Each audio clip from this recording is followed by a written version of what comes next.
पर फिरोजाबाद से जहां पर टुंडला इलाके में स्टेशन रोड पर आग लग गई है। मौके पर दमकल की कई गाड़ियां आग को बुझाने में जुटी हुई हैं। तो आग लगने से इलाके में हड़कंप मच गया। सब्जी मंडी में लाखों का सामान खाक हो गया है। तो आग लगने का मामला फिरोजाबाद से सामने आया। टुंडला इलाके में स्टेशन रोड पर दरअसल ये आग लगी है और मौके पर दमकल की कई गाड़ियां मौजूद जो लगातार आग को बुझाने में जुटी हुई हैं। आग लगने से इलाके में हड़कंप का माहौल। कहा जा रहा है कि सब्जी मंडी में लाखों का सामान जो जलकर खाक हो गया। तो आग किस वजह से लगी इसको लेकर कोई जानकारी नहीं, लेकिन लगातार प्रदेश में अगर देखा जाए तो एकाएक करके रोजाना हर वक्त कहीं ना कहीं से आग लगने की जो घटनाएं हैं वो सामने आती रहती हैं। और ऐसे में एक और मामला फिरोजाबाद का, जहां पर सब्जी मंडी में लाखों का सामान जलकर खाक हो गया। ये तस्वीर आप देख सकते हैं।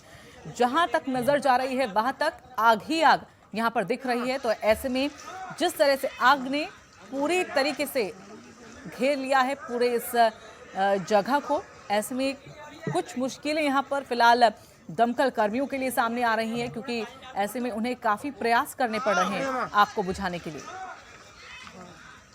तो कुछ लोग यहां पर मौजूद हैं जो खुद भी जुटे हुए हैं आग पर काबू पाने के लिए, लेकिन बता दें कि नुकसान यहां पर लाखों का हुआ है। तो फिरोजाबाद के टुंडला इलाके में स्टेशन रोड पर ये आग लगी है। किस वजह से आग लगी इसको लेकर कोई जानकारी नहीं, लेकिन आग लगातार बढ़ती हुई, धधकती हुई, जिसने पूरी तरह से उस जगह को अपनी आगोश में ले लिया। और वहीं महोबा जिले में भी आग के तांडव को देखा गया है। तबाही देखने को मिली है, जहां पर 1 दर्जन से ज्यादा दुकानें सहित भूसा गोदाम और गुमटियां इस अग्निकांड में जलकर खाक हो गए। अग्निकांड की तबाही से लाखों का सामान सहित एक कार जलकर राख हो गई।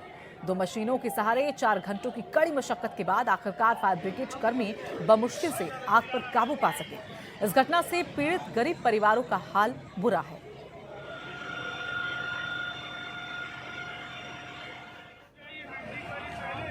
और पंकज गुप्ता हमारे साथ, हमारे सहयोगी जुड़ गए हैं। पंकज, ये धधकती हुई आग हम देख पा रहे हैं, क्या इस आग पर पूरी तरीके से काबू पा लिया गया है? नुकसान कितना हुआ है और पीड़ित गरीब परिवार, उनको किसी तरह की अभी मदद दी गई है क्या नहीं? जी देखिए, बिल्कुल जो आग का तांडव था वो पूरा विकराल रूप में था, क्योंकि जो 1 दर्जन से अधिक गुमटियां थी या जो छोटी मोटी दुकानें थी, इसके साथ ही फर्नीचर की और किराने की जो बड़ी दुकानें थी, उनमें वो पूरी तरह से जल के खाक हो गई हैं। और ये आग का जो मेन कारण था या जो वजह रही वो अभी तक स्पष्ट नहीं हो पाई है। आखिर क्या वजह थी, कैसे आग लग गई?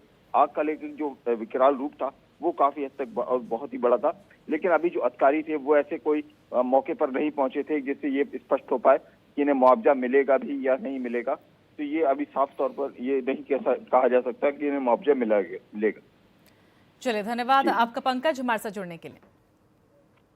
तो जहां एक तरफ सरकार किसानों को पराली जलाने के लिए मना कर रही है, तो वहीं दूसरी तरफ रायबरेली शहर के बीचों बीच रिफॉर्म क्लब लॉन में खुलेआम कूड़े करकट जलाकर प्रदूषण को फैलाया जा रहा है। आग की लंबी लंबी लपटें देखकर लोग वहां पहुंचे जहां कूड़ा करकट जलाया जा रहा था, लेकिन अपनी लंबी पहुंच और हेकड़ी के कारण लोगों को वापस कर दिया गया। शहर के बीचों बीच लंबी लंबी लपटें और धुआं पूरे एरिया को प्रदूषित कर रही थी, जिस पर यहां पर प्रशासन ने अपनी आंखों को मूंद लिया। रोहित मिश्रा हमारे साथ, हमारे सहयोगी जुड़ गए हैं। रोहित, आजकल हालात जिस तरह से, आबो हवा जिस तरह से खराब हो रही है, ऐसे में कई बार प्रशासन की तरफ से कड़ाई से कड़ाई यहाँ पर पालन किए जाते हैं और निर्देश दिए जाते हैं, खासकर आम लोगों को भी, कि वो ऐसा कोई काम ना करे जिससे प्रदूषण का स्तर जो है वो और भी ज्यादा बढ़ जाए, लेकिन प्रशासन अब खुद इस हरकत को कर रहा है। जी बिल्कुल, बताना चाहूंगा प्रशासन नहीं कर रही। जो रिफॉर्म क्लब के जो लोग हैं वहाँ पे कार्यक्रम करते हैं, उसके बाद वहाँ पे कूड़ा करकट को ढेर लगा के जला देते हैं, जिससे प्रदूषण भारी मात्रा में फैल रहा है। वही अगर बात की, अगर किसान पराली थोड़ी सी जला देता है खेत पे तो उसके खिलाफ मुकदमा दर्ज हो जाता है।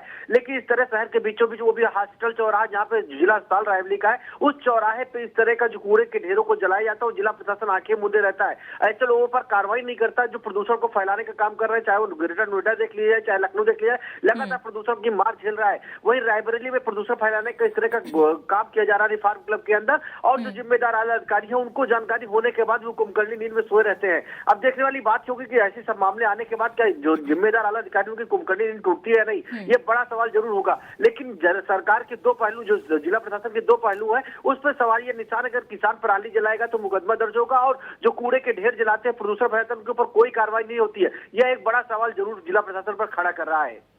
चलिए, धन्यवाद आपका हमारे साथ जुड़ने के लिए रोहित।